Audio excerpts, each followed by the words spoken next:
एक समय की बात है, एक गांव में 4 भाई रहते थे।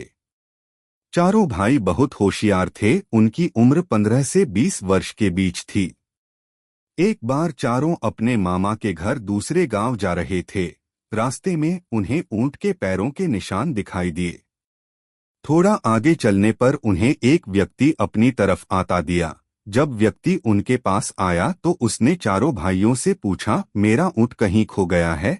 क्या तुम्हें आसपास ऊंट कहीं दिखलाई दिया है? चारों भाई में सबसे बड़े भाई ने पूछा, क्या ऊंट का एक पैर टूटा है? तभी दूसरा भाई बोला, क्या ऊंट की पूंछ कटी हुई है? फिर तीसरा भाई बोला, क्या ऊंट एक आंख से काना है? फिर चौथा भाई बोला, और उसके ऊपर गेहूं रखे हुए हैं।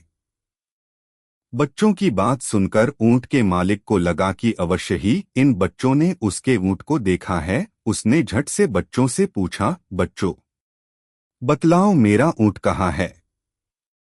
तभी चारों ने उत्तर दिया, हमने ऊंट नहीं देखा।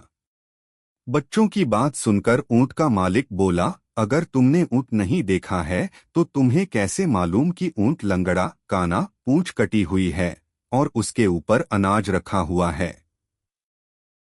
फिर भी चारों भाई यही बोलते रहे कि हमने तुम्हारा ऊंट नहीं देखा। ऊंट के मालिक को चारों भाइयों पर शक हुआ कि इन्हीं ने ऊंट चुराया है। ऊंट का मालिक चारों भाइयों की शिकायत लेकर राजा के पास पहुंचा और राजा से शिकायत करते हुए बोला, महाराज, मेरा ऊंट कहीं गुम गया है और इन चारों भाइयों ने मेरे ऊंट का हुलिया बतलाया है, किंतु कहते हैं कि हमने तुम्हारा ऊंट नहीं देखा। मुझे शक है कि इन चारों ने ही मेरा ऊंट चुराया है।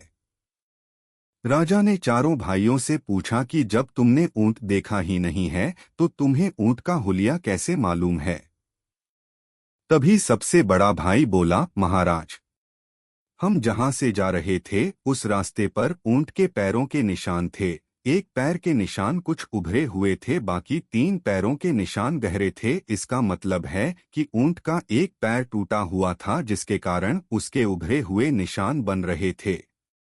दूसरे भाई ने कहा, महाराज, ऊंट की पूंछ कटी हुई होने का संदेह हमें इसलिए हुआ क्योंकि जहां ऊंट के पैरों के निशान थे वहां ऊंट का गोबर बिखरा हुआ नहीं था। इसका मतलब साफ था कि ऊंट की पूंछ कटी हुई है। इसी कारण गोबर पूंछ से नहीं टकराया और सीधा जमीन पर गिरा।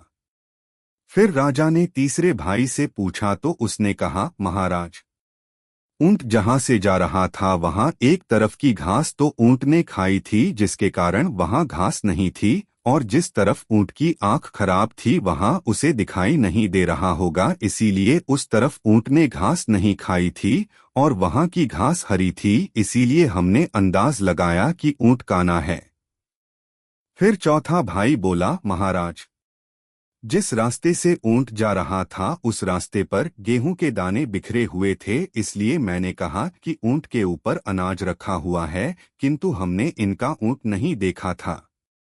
चारों के उत्तर सुनकर उनकी बुद्धिमत्ता पर राजा बहुत प्रसन्न हुआ और राजा ने चारों भाइयों को अपने सलाहकार मंडल में जगह दे दी।